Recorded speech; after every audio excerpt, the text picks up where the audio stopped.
There is a version of you that does not struggle, that does not push against resistance, that does not force outcomes through sheer effort and willpower, that does not arrive at the end of the day depleted by the specific exhaustion of someone who has been fighting reality rather than moving with it.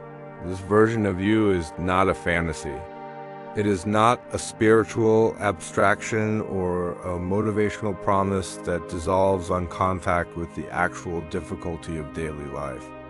It is a neurological reality, a specific state of subconscious alignment that the human mind is capable of achieving, and that produces results so consistently and so seemingly effortlessly that the people witnessing it from outside often describe it as luck or talent, or some mysterious quality that certain people simply have and others do not.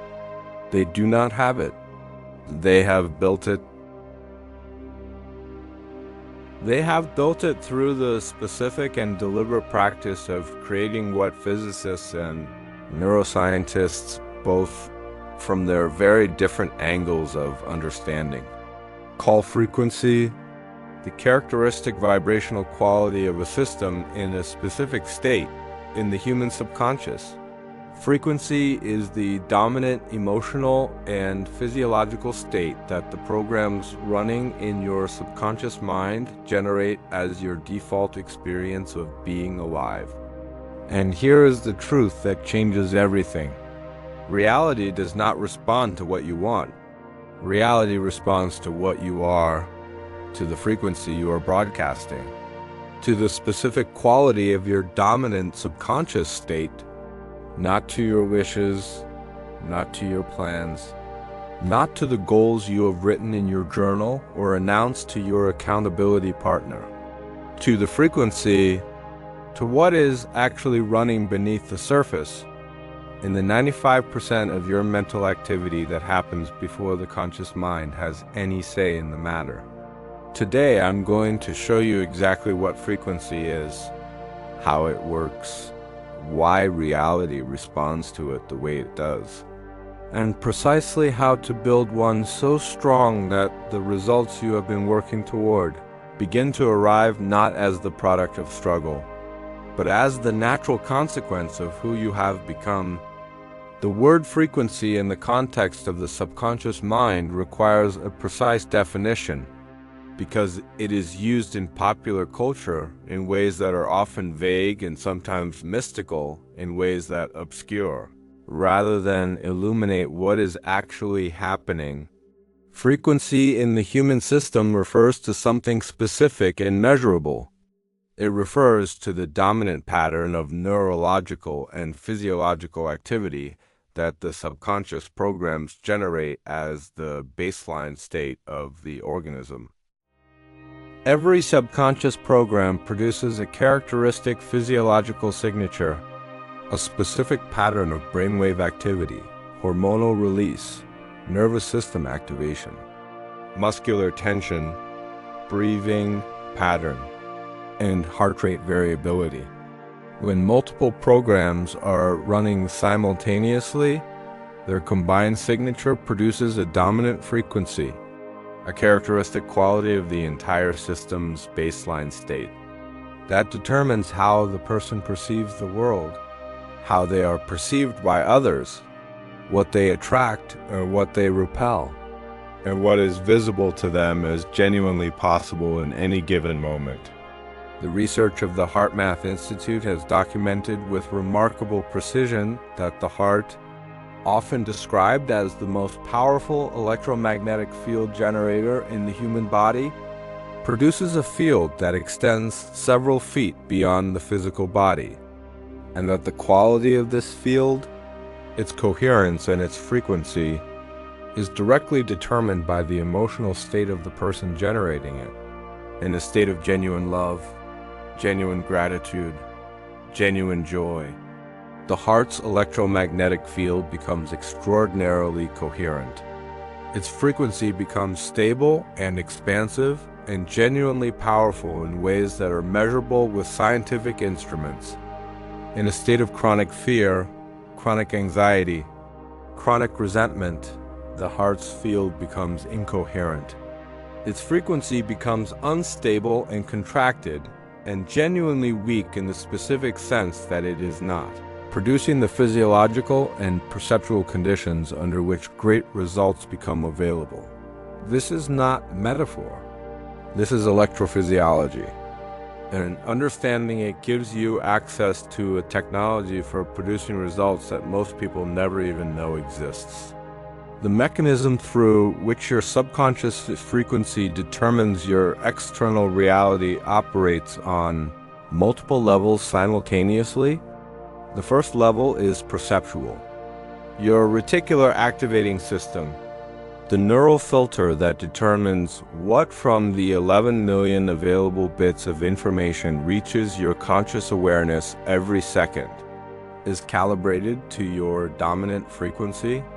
A person broadcasting a frequency of genuine abundance and genuine possibility perceives a world full of opportunities, of connections that could serve their goals, of resources that are available to be deployed, of coincidences that align with what they are building, not because these things are more present in their environment than in anyone else's, but because the frequency at which their subconscious is operating has tuned their perceptual filter to receive them, the same environment, filtered through a frequency of scarcity and inadequacy, delivers a completely different conscious reality, full of evidence for limitation. For the reasons why the desired results are not available, for the closed doors that the abundance frequency would have perceived as open. The second level is behavioral. Your dominant frequency determines the automatic behaviors, the micro decisions, the thousands of small choices that constitute the actual substance of a day, and that accumulate over time into the life you are living. A person broadcasting a high frequency, a frequency of genuine confidence and genuine possibility, makes hundreds of small daily decisions that build toward the results they want automatically without conscious effort, because their subconscious is oriented toward the results. And the subconscious, as we have established throughout this channel, is extraordinarily efficient at pursuing whatever it is oriented toward. The third level is interpersonal. Human beings are extraordinarily sensitive instruments for detecting the frequency of other human beings through the mirror neuron system, through emotional contagion, through the unconscious reading of micro-expressions and physiological cues that happen below the threshold of conscious awareness.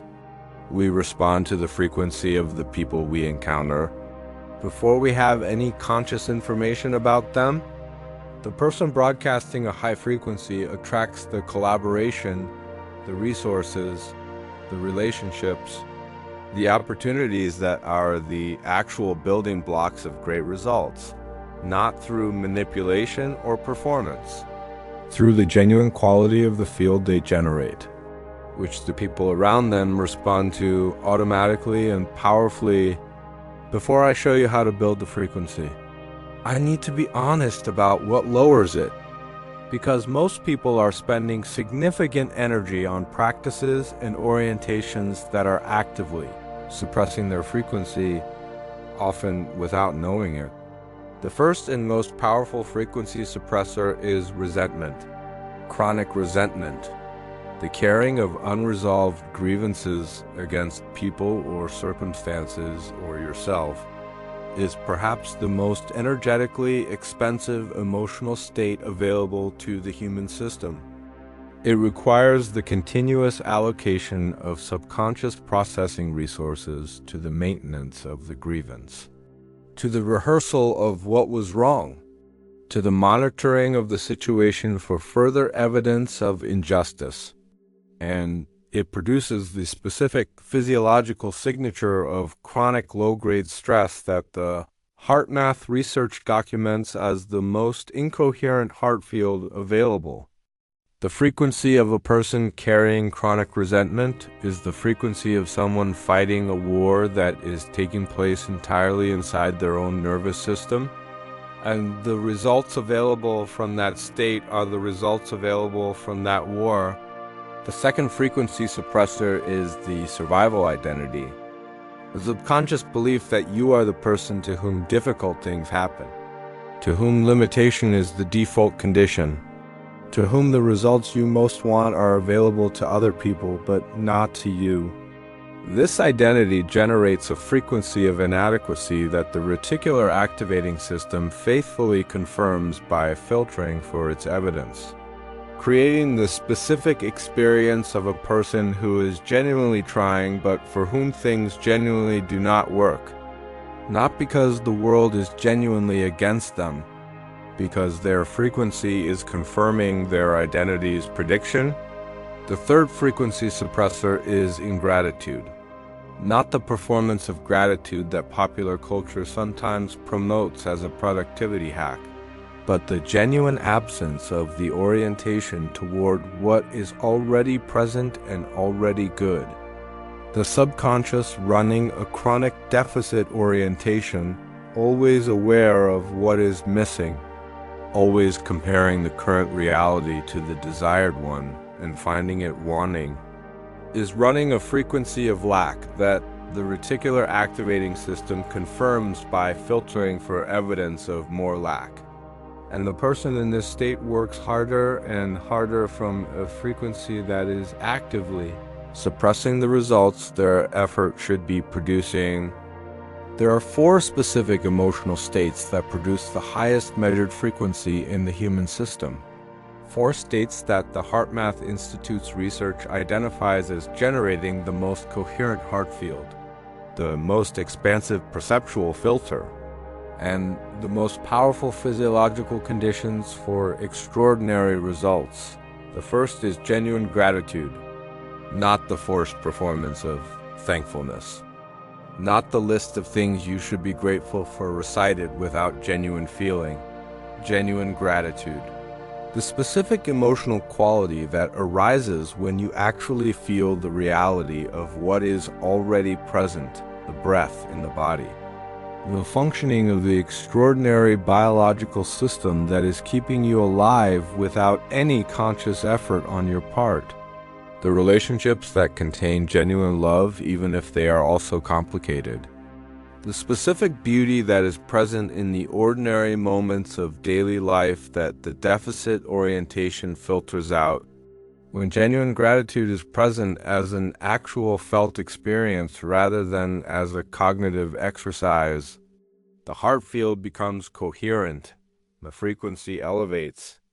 The reticular activating system begins to filter for more evidence of what is good and what is available, and the entire system shifts toward the state that produces great results. The second high-frequency emotion is genuine love, not the romantic concept, but the broader quality of genuine care for the people and the work and the world that you are in genuine relationship with. The person who works from genuine love for the work they are doing broadcasts a frequency that is measurably different from the person who works from fear of failure or desire for approval. And the results available from that frequency are measurably different as well.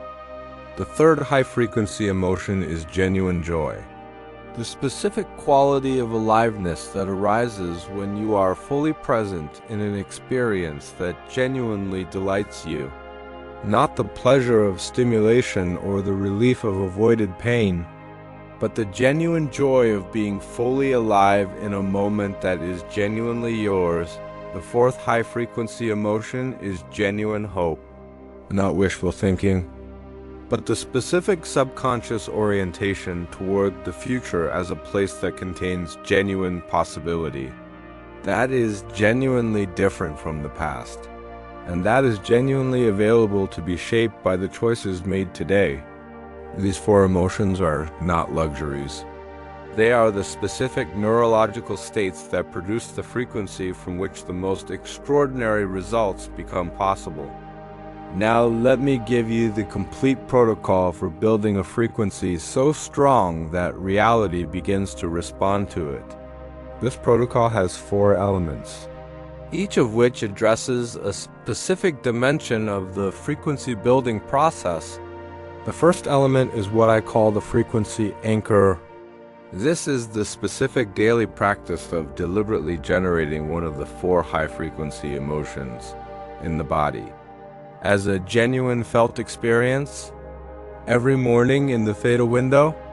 Before the day has assembled its demands around you, you spend 15 minutes deliberately inhabiting one of the 4 frequency states, not thinking about gratitude, feeling it in the body, in the breath, in the specific quality of physical warmth that genuine appreciation generates in the chest.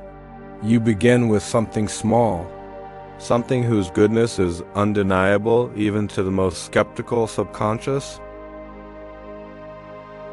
The quality of light in the morning, the fact of being alive and breathing, the specific texture of something genuinely good in your current life, however modest it might seem relative to what you desire. You let the feeling of genuine appreciation for this small thing expand. You do not rush toward the larger things you want to feel grateful for. You let the small genuine feeling grow of its own accord. As it expands, you gently introduce the larger things, the relationships, the work, the specific aspects of your life that contain genuine good, even if they also contain genuine difficulty. And you hold this felt state of genuine gratitude for 15 minutes, not perfectly, not without the mind occasionally wandering to the deficit orientation's preferred territory, but consistently, with the genuine intention of inhabiting the frequency rather than performing it. This practice does something that is both simple and extraordinary. It begins to update the dominant frequency of your subconscious from whatever its current baseline is, toward the frequency of genuine gratitude.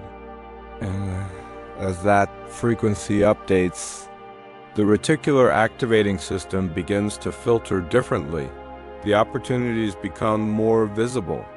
The resources become more apparent. The coincidences that align with what you are building begin to appear with increasing frequency, not because the world has changed, because the filter has. The second element of the protocol is the identity installation.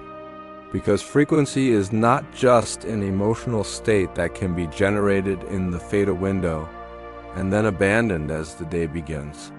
It is an identity, the characteristic way of being in the world that a particular subconscious programming produces automatically without conscious effort. Across every situation and every context of daily life, the person who has built a genuinely high frequency is not someone who practices gratitude for 15 minutes every morning and then spends the rest of the day running survival programs. They are someone whose subconscious identity has updated to the point where the high frequency states are the automatic default, where the gratitude and the love and the genuine hope arise naturally in response to daily experience rather than requiring deliberate generation. This identity is built through the specific theta practice of identity installation that we have explored throughout this channel. But with a specific focus, every morning after the frequency anchor practice, you spend 10 minutes inhabiting the identity of the person who is broadcasting the high frequency as their natural state, not the person who is trying to feel grateful, the person for whom gratitude is simply the automatic orientation toward life, not the person who is working to maintain hope, the person for whom genuine possibility is simply what the future looks like, not the person who is practicing love, the person who is genuinely loving as their default way of being in relationship. You inhabit this identity in the theta state with genuine emotional engagement, with the specific felt sense of what it is like to move through the world as this person, and the subconscious, receiving this felt experience consistently in the state of maximum receptivity, begins to update the identity from which it generates the automatic daily behaviors that constitute the actual substance of a life. The third element of the protocol is the deliberate elimination of the frequency suppressors, because the most powerful frequency-building practice in the world cannot overcome the continuous suppression of chronic resentment or survival identity or deficit orientation. The frequency needs both to be built and to be protected. The elimination of resentment is perhaps the most demanding element of this protocol, and the most important, not because resentment is morally wrong, but because it is neurologically catastrophic for the frequency you are trying to build. The practice is not the forced forgiveness that popular culture sometimes prescribes, which often produces a performance of forgiveness without the genuine release of the resentment. The practice is the deliberate withdrawal of attention from the grievance. Every time the resentment activates, every time the mind moves toward the rehearsal of what was wrong and who was responsible, you practice the specific redirection that withdraws energy from the grievance without suppressing the feeling. You acknowledge the feeling, this anger is real, this hurt is real, this injustice was real. And then you redirect the attention to the present moment and to the frequency you are building, not because the past does not matter, but because the continuous rehearsal of the past is consuming the subconscious resources that the frequency building process requires. The elimination of the survival identity is addressed through the identity installation practice. As the new identity gains neural weight, the survival identity loses its dominance automatically, not through the direct suppression of the old program, through the gradual replacement of it with the new one. The elimination of the deficit orientation is addressed through the frequency anchor practice, as genuine gratitude becomes more consistently present as a felt experience. The chronic awareness of what is missing reduces naturally because the same subconscious cannot be simultaneously oriented toward genuine appreciation for what is present and chronic dissatisfaction with what is absent. The fourth element of the protocol is consistency, and it is the element that separates the people who genuinely build a high frequency from the people who experience its effects briefly and then return to their previous baseline. Frequency is not built in a single extraordinary experience, however powerful that experience might be. It is built through the patient daily, unspectacular consistency of a practice maintained over weeks and months until the new frequency becomes the new default. The neuroscience of this is clear. Neural pathways are built through repetition. The frequency state that is consistently generated daily in the theta window and then maintained as an intention throughout the day gradually becomes the subconscious's new baseline. The old frequency was built through years of repetition of the programs that produced it. The new frequency requires its own repetition, its own accumulation of consistent experience, its own gradual neural weight. And the timeline is not years. The subconscious responds to consistent daily theta practice with measurable change within weeks. The HeartMath research documents that as little as 6 weeks of consistent heart coherence practice produces measurable changes in the baseline frequency of the heart's electromagnetic field. 6 weeks of consistent daily practice to begin genuinely shifting the frequency that has been running your results. That is not a long time. Relative to the years of the old frequency's dominance, 6 weeks of consistent practice is almost nothing. The challenge is not the length of time. It is the consistency, the willingness to practice on the mornings when the frequency state feels inaccessible. When the gratitude does not come easily and the hope feels hollow, and the identity of the high-frequency person feels like a costume rather than a genuine self. These are the mornings when the practice matters most, because the subconscious is watching, and what it sees on the difficult mornings, whether the practice continues despite the difficulty or whether it is abandoned when it does not feel good, determines whether the new frequency becomes genuinely permanent or remains a peak state that is visited, occasionally but never inhabited as home. One of the most practically significant effects of building a genuine high frequency is its effect on the people who enter your life, the relationships that become available, the collaborations that present themselves, the connections that arrive and that carry within them exactly the resource or the perspective or the opportunity that the work you are doing most requires. This is not mystical.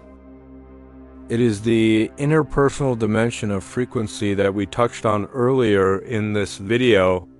When your dominant subconscious frequency changes, the quality of people you attract changes with it, not through any external change in how you present yourself, through the genuine change in what you are broadcasting at the neurological level that the people you encounter respond to automatically. The person broadcasting a survival frequency attracts the specific quality of relationship that resonates with that frequency. People whose own survival programs recognize and feel at home in the familiar territory of the other person's limitation. People who confirm the scarcity orientation, who make the threat monitoring feel justified, who participate in the specific quality of connection that is available from within the survival state, which is a connection built primarily around shared limitation. The person broadcasting a growth frequency attracts completely different people. People whose own orientation toward possibility resonates with the field being generated. People who expand rather than confirm limitation, who bring resources and perspective and genuine energy to the relationship rather than consuming it, who see what is being built and want to contribute to it. This is why the upgrading of your subconscious frequency is not just a personal development project. It is a relationship upgrade. A fundamental shift in the quality of human connection that becomes available to you. And since results are almost always produced in relationship, through collaboration and support and the specific amplification that genuine connection provides. The frequency upgrade is simultaneously a results upgrade.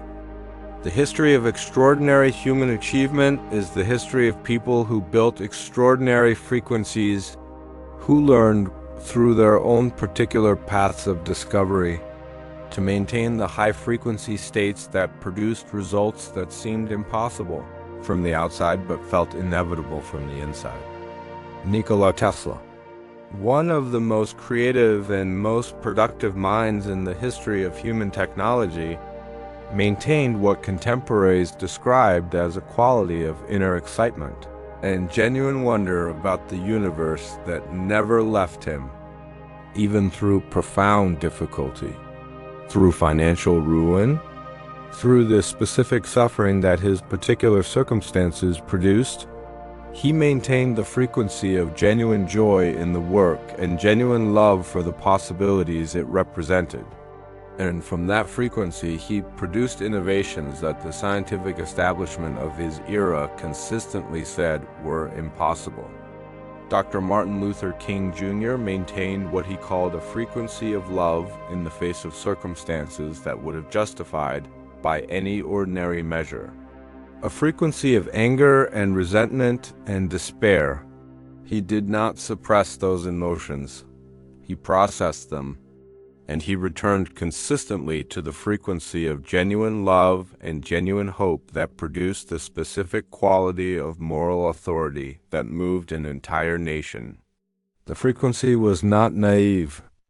It was not the absence of understanding about the depth of the injustice he was confronting.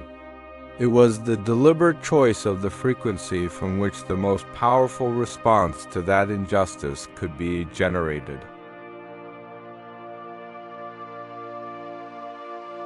Marie Curie maintained through years of work in conditions of genuine physical danger and genuine professional exclusion the specific frequency of genuine curiosity and genuine passion for discovery that produced 2 Nobel Prizes in 2 different scientific disciplines, a result that was impossible by the frequency of the survival state.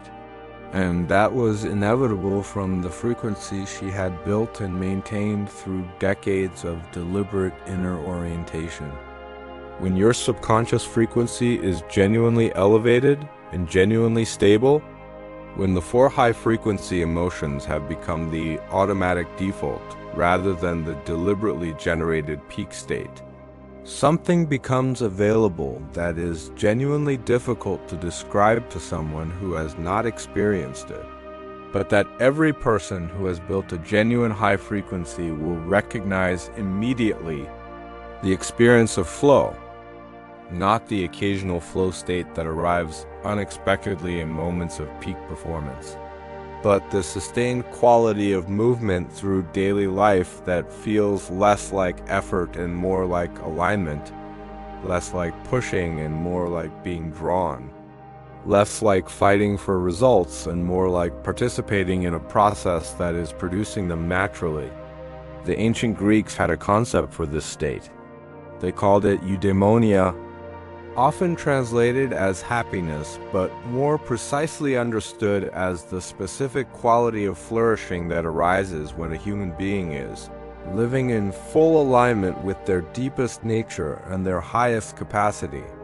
It is the state in which the frequency of the person and the frequency of what they are building are in genuine resonance. And in that resonance, the resistance that characterizes effort from misalignment dissolves. The work becomes genuinely enjoyable rather than merely tolerable. The relationships become genuinely nourishing rather than merely functional. The results arrive with a consistency and an ease that feels, from the outside, like extraordinary luck, and that feels, from the inside, like the most natural thing in the world, because it is natural. It is what the human system is capable of when its frequency is genuinely aligned with what it is genuinely building. And this state is not reserved for the exceptional few who were born with some mysterious advantage. It is the natural result of building and maintaining the frequency that every human being has the neurological capacity to build. Through the practices we have explored today, through the consistency that makes the practices permanent, through the patient building of a frequency so strong that reality has no choice but to respond. Let us come back to where we began. There is a version of you that does not struggle, that does not push against resistance, that does not arrive at the end of the day depleted by the exhaustion of someone who has been fighting reality rather than moving with it. That version of you is not a fantasy, it is a frequency, a specific neurological state that is available to you, that has always been available to you, and that you now know precisely how to build the frequency anchor. 15 minutes every morning in the theta window of genuine gratitude and genuine love and genuine hope, felt in the body as a real experience rather than performed as a cognitive exercise. The identity installation. 10 minutes of inhabiting the identity of the person for whom the high frequency is the natural default, rather than the achieved peak state. The elimination of the suppressors. The deliberate withdrawal of energy from resentment, from the survival identity, from the deficit orientation that has been suppressing the frequency you were always capable of broadcasting, and the consistency. The unwavering daily practice that builds the neural pathway of the new frequency until it becomes the new baseline. Until the morning arrives, as it will arrive, when you wake up and notice that the gratitude is already present before the practice begins, that the hope is already there before you have done anything to generate it, that the love is already available before the day has given you any particular reason for it, that the frequency has become who you are rather than something you do. When that morning arrives, and it will arrive, you will understand something that no amount of reading or listening could have fully conveyed. That reality does not resist the person whose frequency is genuinely aligned. It simply and inevitably, and with the quiet certainty of a river finding its sea, begins to move toward them. Subscribe to Awake Mind. I will see you in the next one.